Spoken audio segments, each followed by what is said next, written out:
మా కలెక్టర్ గారు, ఎస్పీ గారు, మన ములుగు జిల్లా, అదేవిధంగా ఇక్కడ డిఎఫ్ఓ గారు, ఇక్కడ లోకల్గా ఇప్పుడు మనం ఉన్నది బొగతా వాటర్ ఫాల్స్ దగ్గర స్థానిక ఎమ్మెల్యే మన తెల్ల వెంకట్రావు గారు, మేమందరము అనుకొని మరి వివిధ ప్రాంతాలు ములుగు, గోయింద్రాపేట, తాడువాయి, ఏటు నాగారము, వాజేడు, ఇప్పుడు మరి బొగతా దగ్గర దాకా రావడం జరిగింది. ఎక్కడికక్కడ గ్రామాల ప్రజలను అప్రమత్తం చేస్తూ వాగుల యొక్క ప్రవాహం యొక్క ఉధృతిని కూడా అంచనా వేసుకుంటూ అలర్ట్ కింది స్థాయి అధికారులను ఎక్కడికెక్కడ అలర్ట్ చేసుకుంటూ రావడం జరిగింది.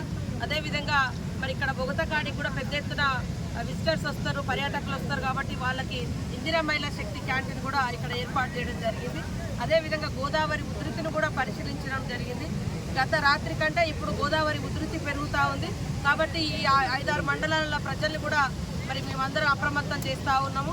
అదే కాకుండా మీడియా సోదరులు కూడా ఎప్పటికప్పుడు విషయాలను మాకు తెలియజేస్తూ ఉన్నారు. ఇంకా కూడా మీరు కూడా మాతో పాటు ఈ యొక్క ఫ్లడ్ నుంచి పబ్లిక్ను మరి సేవ్ చేయడంలో మీరందరి యొక్క తోడ్పాటు ఉండాలని కోరుకుంటూ ఈ రోజు వరకు మన ములుగు జిల్లా యంత్రాంగం అంతా కూడా ఇటు కలెక్టర్ గారు, ఎస్పీ గారు, అటు అటు ఫారెస్ట్ వారు, అటు మెడికల్ వారు, అన్ని డిపార్ట్మెంట్స్ అందరు, ఐటీడీఏ, అడిషనల్ కలెక్టర్ అందరూ కూడా అప్రమత్తంగా ఉండడం జరిగింది. ఎలాంటి నష్టం జరగలేదు.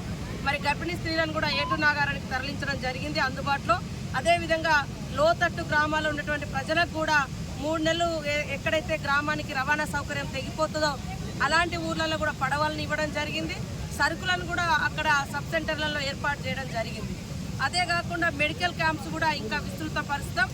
ఏమి ఆందోళన చెందాల్సిన అవసరం లేదు. కానీ ప్రజలకు ఒక విజ్ఞప్తి, ఎక్కడ ఎప్పుడు ఏ రూపంలో వరద ఉధృతి పెరుగుతుందో మనకు తెలియదు కాబట్టి ఎవరు కూడా ఈ 3-4 రోజులు ఏదైతే హై అలర్ట్ అని పెట్టినామో అట్లాంటి పరిస్థితులలో మరి ఎవరు బయటికి వచ్చి వాగులెంబటి గోదావరి దగ్గర చేపలు పట్టడము, గుట్టలు ఎక్కడము, అడవులలో సంచరించడము, కాయల కోసం, గడ్డల కోసం మేకలతో వెళ్ళడము, ఆవులతో వెళ్ళడం బంద్ చేయాలి.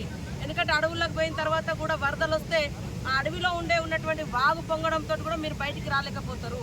అదే కాకుండా గోదావరి మనం చేపలు దిగడానికి పోయినప్పుడు తక్కువ ఉంది, ఇప్పుడు అర్ధ గంటలో మేము చూస్తుంటేనే పొంగి పొర్లుతూ ఉంది కాబట్టి ఇట్లా సడన్గా పెరుగుతుంది. కాబట్టి చేపల వేట కూడా బంద్ చేయాలని కోరుతా ఉన్నాం.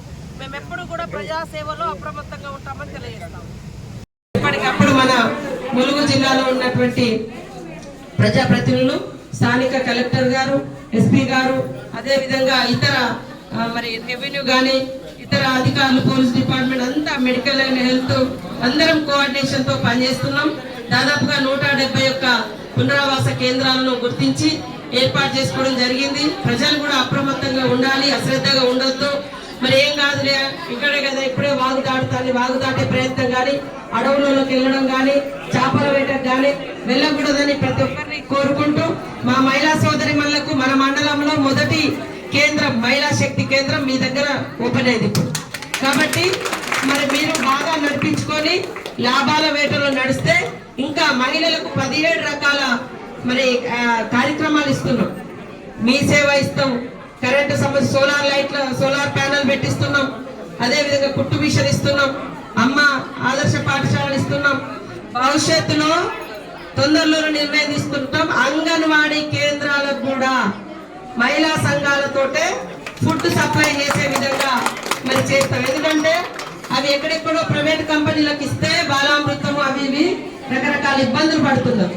చిన్న పిల్లలకి ఇచ్చే ఫుడ్ చాలా జాగ్రత్తగా, తల్లి పాలు ఎంతైతే స్వచ్ఛంగా ఉంటాయో మనం ఇచ్చే ప్రతి ఐటమ్ కూడా చిన్న పిల్లలకి ఇచ్చేది అంతే భద్రతగా ఉండాలి. అది వ్యాపారం కాకూడదు. సేమ్ టైంలో మీకు వచ్చేది వస్తుంది కానీ మనం చేయాలి. కాబట్టి బాధ అనిపిస్తుంది ఒక్కొక్కసారి కోడిగుడ్లలో లేదా నీళ్ళల్లో పాలలో వేరే ప్యాకెట్స్ కలపడం, వేరే ఐటమ్స్ కలపడం, ఇవన్నీ అక్కడెక్కడ మనం చూస్తుంటాం, బయటపడుతున్నాయి కల్తీ ఆహారం. అరే ఇది మన పిల్లలకు కూడా వస్తుందా, మన ఇంట్లో పిల్లలు కూడా తింటున్నారు, మన బాడీ అంటే తట్టుకుంటుంది. మనకు కూడా ఎందుకు ఎక్కువ జబ్బులు వస్తున్నాయి ఇప్పుడు, ఎక్కువ క్యాన్సర్, కిడ్నీ పేషెంట్స్, ఎందుకు కల్తీ ఆహారం. ఈ కల్తీని నివారించాలి అంటే ఖచ్చితంగా అమ్మదనం ఉండాలి ప్రతి చోట. ప్రైవేట్ బిజినెస్ లను కూడా మనం ప్రోత్సహిస్తాం కానీ వాళ్ళు కూడా గైడ్లైన్స్. మరి మిగతా సిబ్బందికి, మా డిఆర్డిఏ పీడీ గారికి అందరికి పూర్వక శుభాకాంక్షలు. ఇప్పుడు మన ఎమ్మెల్యే అన్న ఇక్కడ అవకాశాలు దొరికిన మహిళలను వ్యాపార రంగంలో తీసుకురావాలనే ఉద్దేశంతో సీఎం రేవంత్ రెడ్డి గారు మరి మహిళా శక్తి క్యాంటీన్లను ఏర్పాటు చేయాలని ఆదేశించడం జరిగింది. ఈ క్రమంలో హైదరాబాద్లో సెక్రటేరియట్లో 2 మహిళా క్యాంటీన్లు ఓపెన్ చేస్తే అద్భుతంగా జరుగుతున్నాయి. చాలా మందితో వాళ్ళ దగ్గరికి వెళ్తే అసలు అది ఖాళీ దొరకడం లేదు. వాళ్ళు మన తెలంగాణ వంటకాలను తయారు చేశారు. సేమ్ టైంలో పబ్లిక్ అమ్మ చేతి వంట కూడా దొరకాలంటే మరి మనం కల్పం వ్యాపారులు కాదు, మీరు కూడా వ్యాపారులుగా ఎదగాలి. కానీ మీలో అమ్మదనం ఉంటుంది. అమ్మదనంలో మరి ఎట్లుంటుంది, ప్రేమ ఉంటుంది, ఆప్యాయత ఉంటుంది, ఇవన్నీ ఉన్నాయి. కాబట్టి మహిళా శక్తి క్యాంటీన్లను ఏర్పాటు చేయాలని కోరడం జరిగింది. మరి ఇక్కడ గత కొంతకాలంగా చూస్తే పెద్ద ఎత్తున జనాలు వస్తున్నారు. మరి వాళ్ళకి తిండి లేక పెద్ద పెద్ద రెస్టారెంట్లకు ఎక్కడికి వెళ్ళకుండా ఇక్కడ మహిళలకు ఒక ఉపాధి కల్పించవచ్చు అని మరి చెప్పడం మన గారిని ప్రత్యేకంగా ఆహ్వానించి ఎమ్మెల్యే గారు, వెంకట్రావు గారు, కలెక్టర్ గారు, మరి డిఎఫ్ఓ గారు ముగ్గురు ప్రత్యేకంగా అనుకొని ఈ యొక్క క్యాంటీన్ ఏర్పాటు చేసి ఇది మహిళలకు ఉపాధి, వచ్చిపోయే వాళ్ళకు మంచి ఫుడ్ కూడా మూలంగా పాపం ఎక్కడి నుంచో హైదరాబాద్ నుంచి వస్తారు. ఇక్కడ తినే తిండి మంచిదైతే వాళ్ళు సక్రమంగా ఇంటికి పోతారు.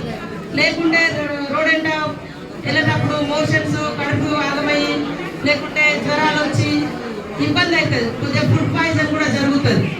కాబట్టి అట్లా జరగకూడదని యొక్క కార్యక్రమాన్ని ఏర్పాటు చేసి మమ్మల్ని ఆహ్వానించినటువంటి కలెక్టరు, ఎమ్మెల్యే వెంకటరమణ గారికి, డిఎఫ్ఓ గారికి, మరి స్థానిక ప్రజాప్రతినిధులు, ఎంపీపీలు, జెడ్పీటీసీలు, అదేవిధంగా సింగిల్ విండో చైర్మన్ గారు, ఓఎస్డీ, ఇంకా మన డిఆర్డిఏ పీడీ, మన ఇంకెవరెవరికి సంబంధిత మహిళా శక్తి మన సెర్ప్ ఉద్యోగులకు అందరికీ కూడా పేరు పేరున హృదయపూర్వక నమస్కారాలు. పత్రికా మీడియా సోదరులకు, ఈ కార్యక్రమంలో పాల్గొంటున్నటువంటి ప్రతి ఒక్క అధికారులకు అందరికీ, ప్రజాప్రతినిధులకు హృదయపూర్వక శుభాకాంక్షలు.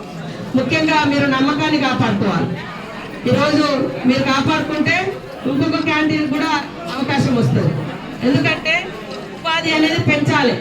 చాలా మందికి పనులు దొరకక ఇబ్బంది పడేటువంటి వాళ్ళు చదువుకొని ఎక్కడో పోయి హైదరాబాద్ లాంటి చోట్ల నోడ్చి తోడ్చి అక్కడ మన ఊరు కానీ కాడ మనం ఇబ్బంది పడే కంటే ఇక్కడ మన ఊర్లలో మనం కూడా వ్యాపారాలు చేసుకోవచ్చు అనేటువంటి లక్ష్యంతో ఈ కార్యక్రమాన్ని ఏర్పాటు చేయడం జరిగింది. మీరందరూ కూడా చక్కగా తెలుగుదనం, మన యొక్క తెలుగుదనం ఊడిపడే వంటలను మీరు కూడా మంచిగా నీట్గా మెయింటైన్ చేసి మన కట్టు బొట్టు వ్యవహారం తిండి అన్నీ కూడా మరి మన సాంప్రదాయాలకు, మన ఆచారాలకు, మన ప్రజల యొక్క మనోభావాలకు తగ్గట్టుగా మనం ఉండాలని కోరుకుంటూ మీరందరూ కూడా బాగా పనిచేసి ఎక్కువ సంపాదించుకోవాలి. క్వాలిటీ మెయింటైన్ చేయాలి. క్వాలిటీ మెయింటైన్ చేస్తే అందరు ఇక్కడికి వచ్చి భోజనం చేస్తారు. అంటే ఇవన్నీ తీసుకుంటారు. ఇంత పెద్ద హాలు మరి ఫారెస్ట్ డిపార్ట్మెంట్ వారు కూడా, మన డిఎఫ్ఓ గారు, వారి సిబ్బంది వారందరూ కూడా చొరవ తీసుకున్నందుకు ధన్యవాదాలు. డిఎఫ్ఓ గారు అక్కడక్కడ మరి కట్ట మన వుడ్ తోటి చైర్స్ ఎక్కువ అడవిలో కూడా వస్తుంటే చాలా మంది జనాలు నిలబడి ఫోటోలు దిగుతున్నారు. కానీ కాసేపు కూర్చోవడానికి కూడా అసలైన తొలి వెలుగు. ఫాలో వాట్సాప్ @తొలి వెలుగు official.